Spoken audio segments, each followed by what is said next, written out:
CULT, work economy, and protecting your mental health. In this video, we're going to break down changes within humanity that are occurring internally.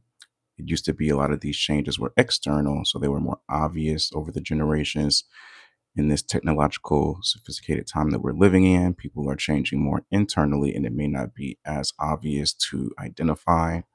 How this spills over into the workplace, the work economy, gig economies, and can create a lot of frustration, tension, underperformance, burnout, and a lot of these modern work settings.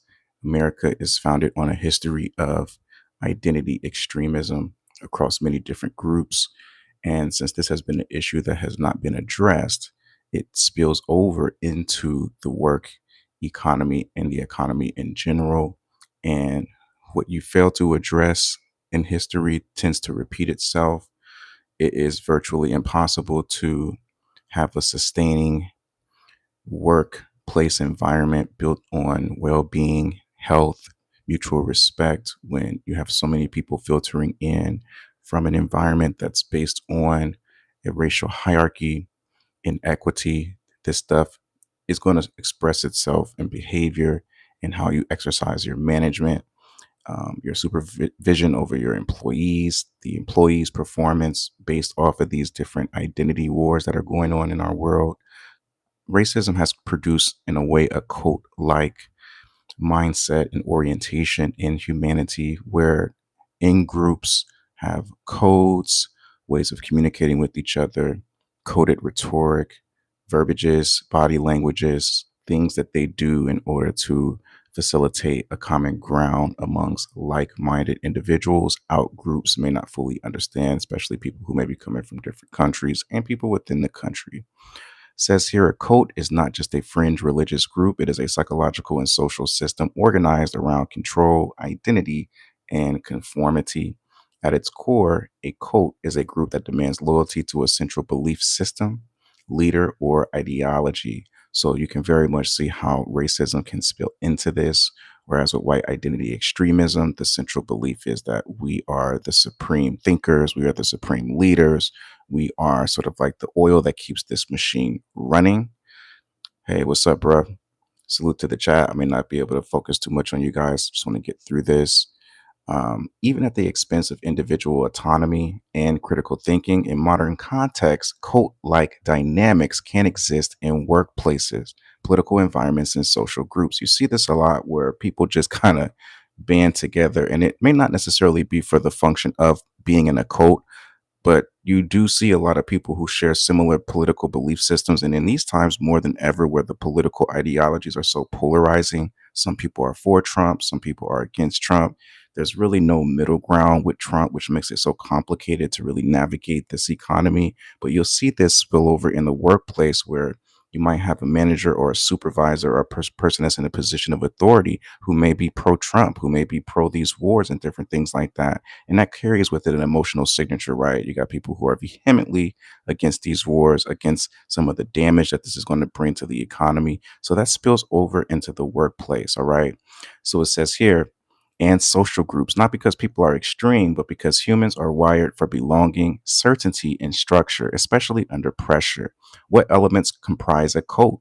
A cult-like system is typically built on several variables: central authority or ideology, a leader, a belief system, or a dominant narrative that is not to be questioned, a us versus them mentality, clear division between insiders, loyal, right, and outsiders, wrong, unsafe, or inferior, behavioral conformity, pressure to think, speak, and act in alignment with the group, emotional control, use of guilt, fear, shame, or reward to regulate behavior, information control, limiting or filtering perspectives that challenge the group's beliefs, identity fusion, your sense of self becomes tied to the group. If I lose this, I lose who I am.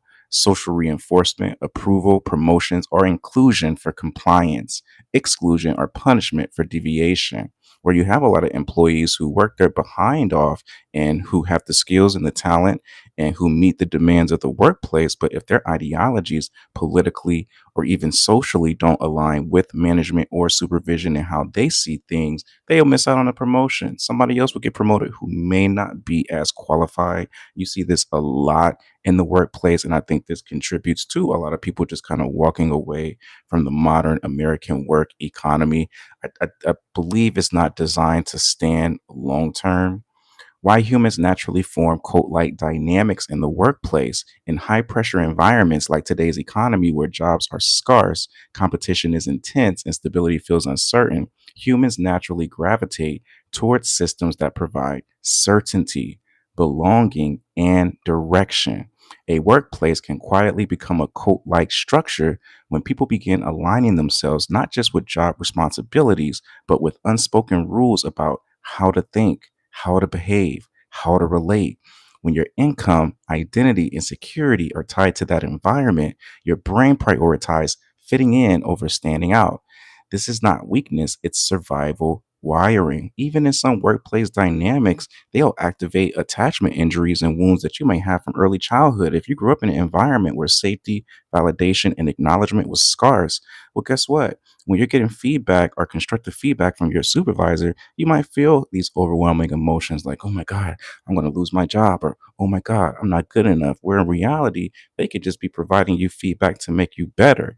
Generally, when people want you to fail, they're not going to tell you what you're doing wrong, right? They're going to let you keep doing more of that. Let's get them up out of here. So sometimes, even employment, work situations can even activate unhealed attachment wounds that underneath carry really important needs that haven't been met. So it becomes difficult not to align with these dynamics because workplaces reward conformity, even indirectly. You notice who gets promoted, who gets excluded, who speaks freely, and who stays quiet. Over time, you adapt. If expressing a different political belief creates tension, you may silence yourself. If aligning with dominant opinions leads to acceptance, you may unconsciously adopt them. This is how cult like behavior forms, not through force, but through reinforcement and fear of social or economic loss. The cost of individuality can feel too high when your livelihood is on the line. This influences workplace dynamics in powerful ways. You start to see groupthink, subtle policing of behavior, and emotional tension. When someone deviates from the norm, conversations become guarded. Authenticity decreases. People perform alignment rather than express their truth. This shows up as passive aggressiveness, burnout, internal conflict, and even resentment towards those who either fully conform or openly resist. What appears to be just workplace culture can in reality be a system where individuals are constantly negotiating. Do I stay true to myself or do I stay safe here? So, in large part, the system was really designed to fail based on the reality that there have been ideologies that have been border on extreme and extremism that have been socially engineered into the humanity. And these internal dynamics, these internal forces are going to express themselves externally and they're going to drive people apart because people carry different belief systems. People may not align with some of these extremist beliefs. It says here, mental health is no longer a personal issue. It is an economic issue, a workplace issue, and a survival issue. In today's economy, where job markets are tight, layoffs are unpredictable, and competition is relentless, your psychological state directly impacts your ability to perform, adapt, and stay employed. Globally, depression and anxiety cost the economy 1 trillion annually in lost productivity, and 12 billion workdays are lost every year due to mental health challenges. That means your mental health isn't just about how you feel, it's tied to how you function, earn, and sustain your livelihood. You see this? $1 trillion annually is lost in productivity, and 12 billion workdays are lost every year due to mental health. At the same time, the workplace has become emotionally and politically charged. Research shows that 43% of workers report U.S. politics as a major stressor, alongside global instability and financial pressure. Even when politics aren't spoken, they show up in behavior. Who gets included? Who gets excluded? How people communicate, and how tension builds under the surface. You're not just managing your workload, you're managing emotional climates, ideological differences, and unspoken divisions. Add to that reality that nearly half of US workers experience daily stress and over 80% are at risk of burnout. You begin to see the full picture. Many people are operating in survival mode, showing up to work while mentally exhausted, emotionally drained, and psychologically overwhelmed. In fact, 79% of employees report sacrificing their mental health to meet work demands, often out of fear of losing their income or falling behind. This is the modern workforce: high pressure, high stakes, and low margin for emotional error. So, protecting your mental health today is not optional, it's strategic. You still have to earn, provide, and compete in an environment filled with diverse and sometimes divisive perspectives. But if you don't protect your mind, your thoughts, your peace, or your emotional regulation, you will burn out, disengage, or you will break down. Mental health is the new currency of resilience. It determines whether you react or respond, whether you collapse under pressure or stay grounded while everything around you shifts. 5 ways that you can protect your mental health: guard your mental boundaries. Not everything deserves your energy. You are not required to emotionally engage with every opinion at work, debate at work, or tension in your workspace. Political conversations, passive aggressive behavior, and ideological clashes can drain your focus. Protecting your mental health means deciding, does this conversation require my energy? If not, disengage. Emotional discipline is power. And I know how sometimes this is easier said than done, because if you're not social enough, it may count against you when it comes to promotion. Work is a very unique dynamic based on the system of white identity extremism, where it's like, you're damned if you do, you're damned if you don't. Maybe you don't want to participate in the Black Lives Matter conversations. Maybe you don't want to participate in the Donald Trump good or bad conversations. But then it's like that kind of ticks off on you in terms of like who's social, who's able to engage employees, right? Who has good communication skills. So they kind of loop a lot of these different things together. So it's like, if you're not social enough, it can count against you. If you're too social, you got to be careful what you say in a white identity extremist environment, because they're very sensitive on these jobs to certain semantics, certain verbiages. I noticed that like white identity extremists want to invite all this conversation, but then they want you to walk on eggshells, because if you say the wrong thing, it can cost you your job. All right. So separate your identity from your occupation. When your identity becomes your job, every critique feels like a personal attack. In today's economy, where layoffs and competition are constant, this is dangerous. You are not your title, income, or your employer's opinion of you. Keeping that separation protects your self worth from the workplace, or when the workplace becomes unstable. Control what you can, release what you can't control. You cannot control company culture, politics, or other people's behavior, but you can control your response. Studies consistently show that low job control increases mental health risk, while autonomy improves resilience. Focus on your performance, your attitude, and your discipline. Let go what is outside of your influence. Build psychological recovery into your day. If stress is constant, recovery must be intentional.